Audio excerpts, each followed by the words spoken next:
Nadayo pagpapasalamat sa mga biyaya na pinagkakabagog ng Diyos. At isa na rito yung biyaya ng buhay.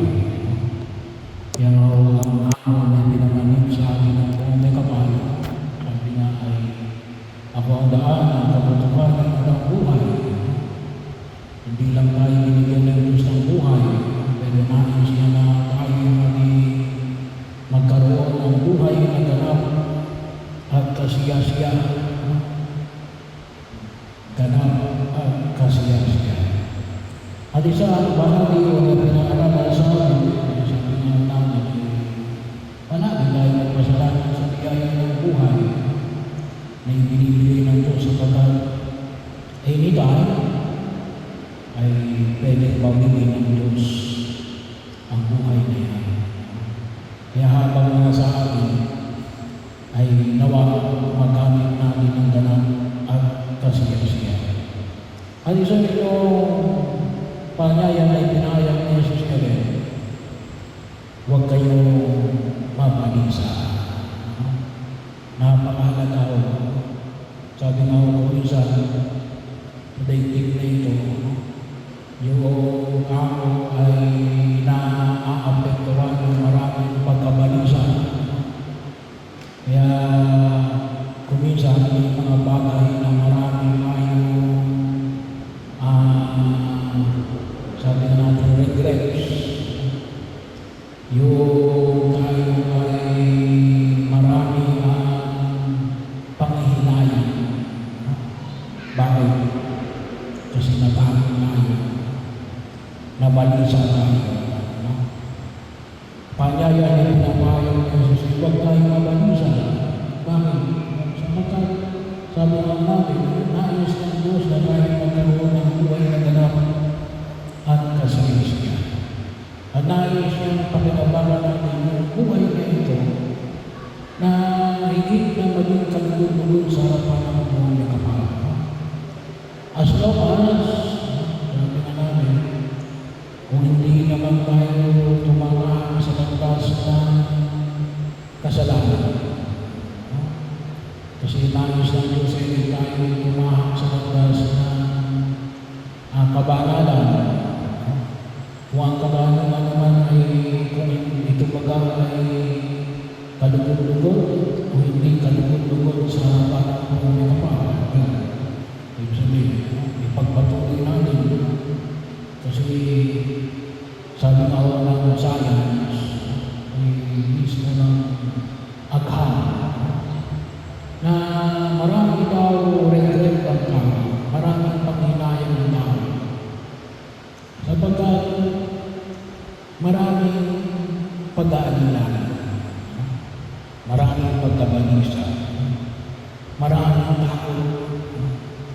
Kaya yung buhay natin ay hindi naging ganap at kasiya-siya.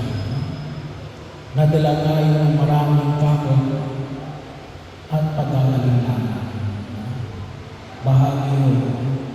Kaya yun yung panahon na pinamayan niyo, huwag kayo mabalisa.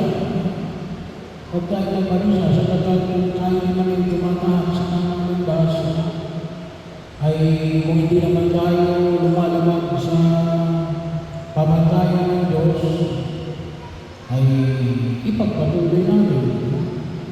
Sabi nga, may mga pagkakataon na tayo ay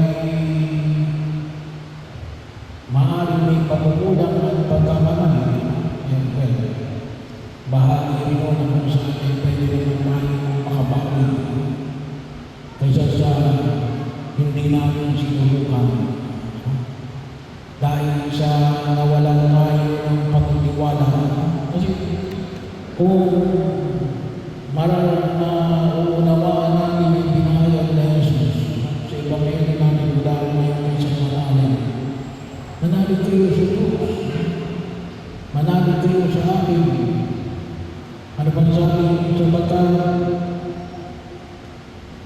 Sa bahay ng aking maraming silid. So yung pinagkakaloon niya sa aking malim na maging kabahagi tayo ng kanyang kaharian sa langit. Yun ang nawawag namin kalimutan.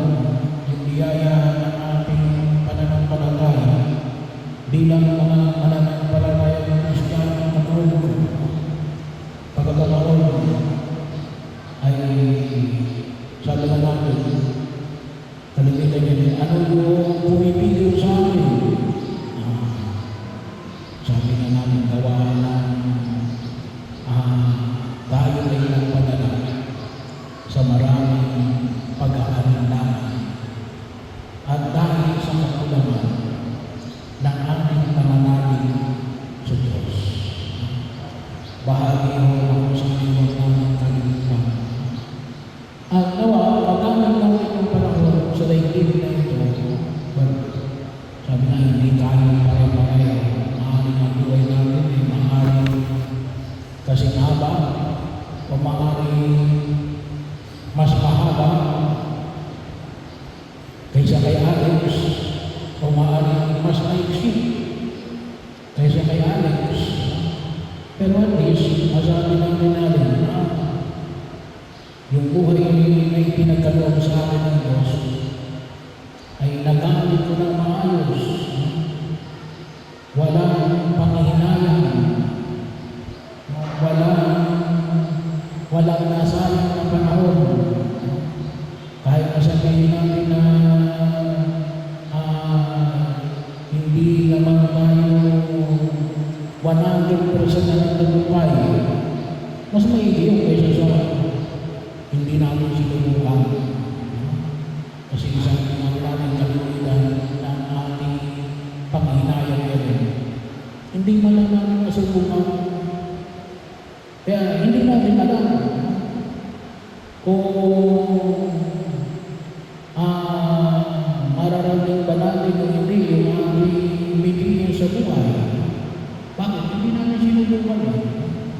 Samantalang kung sinubukan natin at sinabi na hindi pwede, ay at least ay na-try natin. Bahagi yun. Maaaring ang gano'n lang yung aming kakayanan. At yun na yun, nagmumula sa paniniwala natin.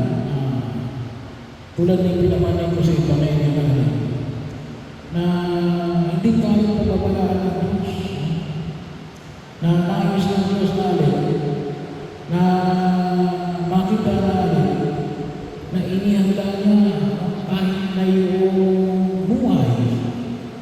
Pagkatapos na buhay namin sa daigdig na ito, nais niya tayo makasama doon sa kanyang kaharian sa langit. Sabi nga mo, kung handang ibigay ng Diyos sa atin yung langit, ay sana'y kaming lakas natin na gawin natin yung pamamaraan natin na hindi na paginabangan ng panahon na inilagang ng Diyos sa bawat isa sa atin habang narito tayo sa daigdig na ito. At ito ay tinutulog natin para kay Alex na may yung panahon na ipinagkaloob sa kanya ay higit niya napakinabangan. At nawa yung panahon na maging kabahagi ng inyong buhay kasama si Alex ay nawa ay maging bahagi ng pagkilos natin pagtitiwala natin na naibigay natin ng maayos yung panahon na naging bahagi ng ating buhay kasama si Alex bilang pagtugon sa biyaya na ito ng pagliligtas